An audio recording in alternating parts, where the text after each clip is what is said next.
things illegally, right?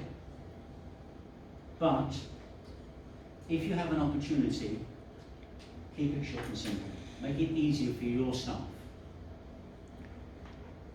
Because we've probably spent quite some time on this. I have no objection because it's important, but I think it's not a debate that we want to have when we've got better things to do. How do we cope with minus 23.9% reduction in GDP, and what impact is that going to have on our company?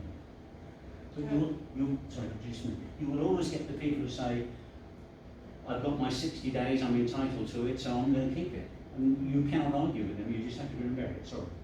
One last question. Yeah, no, so sorry. I don't mean to shut you up. No.